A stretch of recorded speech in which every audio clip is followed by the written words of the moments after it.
Every year, millions of vehicles reach the end of their useful life. Some have suffered accidents, others can no longer circulate due to mechanical failures, and many simply became obsolete. But when they enter an automotive recycling plant, they do not disappear, they are transformed. The process does not consist only of crushing cars with a giant press. Before reaching the shredder, each vehicle passes through an organized industrial chain. It is registered, decontaminated, dismantled, compacted, shredded, separated by materials, and finally melted down. The goal is to recover as much value as possible. Parts that still work are sold as spares, metals become classified scrap, and the steel, which forms the majority of the vehicle, returns to the furnace to start a new industrial life.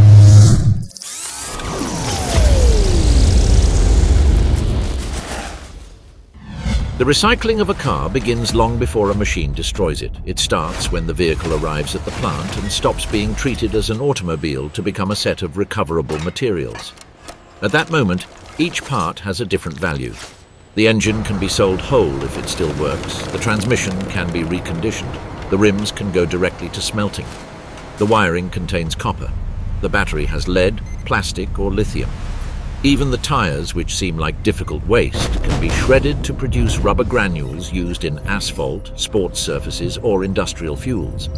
Therefore, the first phase is not destruction, but registration. The vehicle is identified by its chassis number, model, year, engine type, and general condition. This information is uploaded into digital systems that allow the unit to be tracked throughout the process. In modern plants, this control is important for two reasons. The first is legal. Many countries require certification that the car was correctly decontaminated and decommissioned. The second is economic. The better the vehicle is classified from the beginning, the greater the value that can be recovered before sending it to the shredder. Next comes the technical inspection. Operators review which components can be removed without destroying them. In an ordinary car, reusable parts can include alternators, starter motors, doors, hoods, headlights, bumpers, electronic modules, seats, multimedia systems, gearboxes, radiators, mirrors, and locking systems. In more expensive vehicles, the value multiplies. An LED headlight from a premium car, an electronic control unit, an alloy wheel, or a suspension module can be worth much more in the used parts market than as simple recycled metal. This stage explains why automotive recycling can be so profitable. The plant does not earn money only by selling steel. It earns because it separates the car into different value streams. A functional part is sold as a spare. A damaged component is dismantled to recover metals. A clean body is sold as high-quality scrap, and each material is directed toward the process where it generates the highest yield. Before any compaction, the vehicle must be decontaminated. This phase is mandatory because a car contains dangerous substances.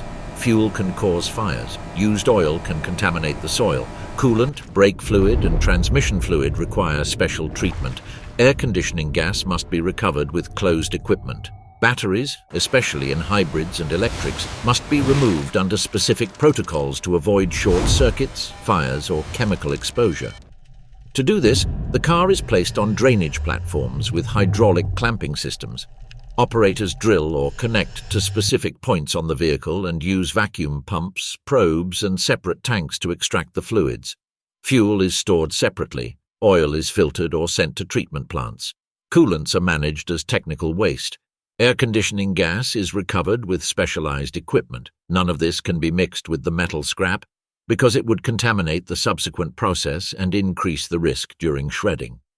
Once drained, the car moves to dismantling. The wheels are removed first, tires are separated from the rims, the rubber is shredded, granulated, or sent for energy recovery. Steel or aluminum rims are classified by material. Then glass, interiors, large plastics, and wiring are removed. The windshield, for example, is not just glass. It is composed of laminated layers joined with polymers, which requires a different treatment than that of an ordinary window. Wiring, on the other hand, is valuable because it contains copper, one of the most sought-after metals in automotive recycling.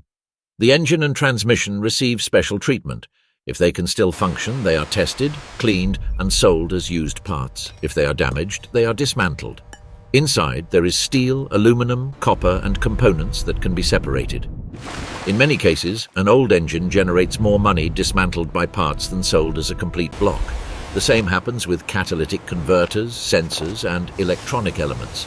Some contain valuable metals in small quantities, but when thousands of vehicles are processed, those small quantities become a major source of income. Only after removing what is reusable, what is dangerous, and what is most valuable does the main body remain. That is the metallic skeleton that most imagine when they think of car recycling. An empty structure, without liquids, without a battery, without wheels, without main interiors, and without high-value components. That is where the heavy machinery enters. When the bodywork is ready, it enters the most striking zone of the plant, the structural pretreatment, compaction, and shredding area. This is where machines appear that seem designed to destroy everything. Hydraulic arms with grapples, shears capable of cutting metal beams, presses weighing hundreds of tons, and industrial shredders that reduce a car to fragments in a matter of seconds. The first operation is usually the structural cut. Although the vehicle has already been dismantled, it may still retain reinforcements, exhaust remains, rigid plastics, parts of the suspension system, brackets, small cables, or metal pieces that should be separated before final compaction. For this, mechanical arms with interchangeable tools are used. Some grapples hold and rotate the bodywork, others tear out components. Hydraulic shears cut columns, rails, roofs, and chassis sections with enormous force. These machines do not work like a disorganized demolition. They follow an industrial logic: reduce size, remove interferences, and prepare the material so that it enters the press or shredder efficiently. Then comes compaction. The bodywork is placed into a high-capacity hydraulic press. There, metal plates pushed by hydraulic cylinders compress the vehicle from different sides. In a few minutes, a structure that occupied several meters becomes a dense block, easy to stack and transport. Some presses transform the car into cubes, others crush it into a rectangular package. There are also mobile presses that can operate in scrapyards and reduce volume before transporting the vehicles to a larger plant. Compaction serves several functions. It reduces space, lowers logistical costs, and facilitates the feeding of the shredding line. A whole car with gaps, curves, and deformable parts is difficult to move and store. A compact block, on the other hand, can be loaded with cranes, stacked in containers, or sent in trucks with greater efficiency. In the recycling business, volume matters. Transporting air inside an empty bodywork does not generate money. Transporting dense tons of metal does. The most extreme phase is shredding. The bodywork packages enter a high-capacity industrial shredder, often known as a shredder. These machines can process vehicles, appliances, metal profiles, and other ferrous waste. Inside, giant rotors equipped with steel hammers or teeth rotate at high speed. When the block enters the chamber, the hammers hit, tear, and fragment the metal. What was once a car becomes a mixture of small pieces: steel, aluminum, copper, plastic, foam, rubber, glass, and light residues. The shredder is the heart of the plant because it releases the materials that were still joined together. In an automobile, steel is riveted, welded, bolted, or glued to other components. Shredding breaks those bonds and allows materials to be separated by physical properties, but it is also one of the most demanding stages. The machine must withstand constant impacts, intense vibrations, and the presence of irregular materials. Therefore, it is built with wear-resistant steels, protection systems, load sensors, and safety mechanisms that stop the process if they detect a dangerous obstruction. After shredding, a second transformation begins: automatic separation. The fragmented material moves along conveyor belts. First, electromagnets act. Since steel and iron are ferrous materials, they respond to the magnetic field. Magnets suspended over the belt attract ferrous fragments and separate them from the rest. This is the mainstream of the business because steel represents a large part of the vehicle's weight. Once separated, it is cleaned, classified, and compacted again to be sent for smelting. The material that does not respond to the magnet continues forward. There, eddy current separators appear. This equipment generates variable magnetic fields that induce electrical currents in non-ferrous metals, such as aluminum and copper. The effect produces a repulsion force that allows them to be expelled from the waste stream without touching them directly. Thus, aluminum can be separated from plastics, foams, and lightweight materials. Copper, due to its value, is also recovered through additional stages of classification, density, or assisted manual separation. Light fractions are processed with air, vibrating screens, and optical systems. Industrial fans separate foams, textiles, light plastics, and dust. Screens classify by size. Optical or X-ray sensors can detect certain polymers or specific metals in more advanced plants. The goal is to minimize final waste and maximize recovery. In an efficient plant, almost everything finds an outlet. Steel for steel mills, aluminum for foundries, copper for refining, plastics for mechanical recycling or energy recovery, tires for granulation or alternative fuel, and glass for specific processes. Once separated, the recovered steel no longer resembles a car. It is a mass of classified compacted metal fragments ready for smelting, but it is not yet new steel. To return to the industry, it must enter a steel mill, be melted, purified, chemically adjusted, and transformed into semi-finished products. This is the phase where automotive recycling connects with modern steel production. The most common destination for recycled steel is the electric arc furnace. Unlike traditional blast furnaces, which produce steel from iron ore and coke, the electric arc furnace can work primarily with scrap metal. This makes it fundamental for recycling. The steel packages are loaded into the furnace along with other metallic materials. Then, enormous graphite electrodes descend from the top and generate high-intensity electric arcs. The energy released raises the temperature above 1,600 degrees Celsius, enough to completely melt the scrap. Inside the furnace, the metal loses all previous form. There is no longer a body, door, roof, or chassis. There is only liquid steel, but that steel still contains impurities. During melting, non-metallic materials and certain unwanted elements rise to the surface and form a layer of slag. This slag is removed to clean the metal bath. Oxygen can also be injected to oxidize elements that must be reduced, such as excess carbon, phosphorus, or certain impurities that affect the final quality. The chemical composition is precisely controlled.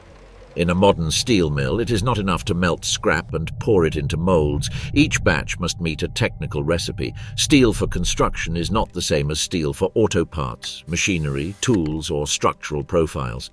Therefore, samples of the liquid metal are taken and analyzed with spectrometric equipment. If an element is missing, ferroalloys are added. If there is an excess of one, the process is adjusted. The objective is to obtain steel with the strength, ductility, hardness, and composition suitable for its final use. When the composition is ready, the liquid steel is poured into ladles and moved to the continuous casting machine. There it flows into water-cooled molds. The surface solidifies first, while the interior remains partially liquid for a few moments.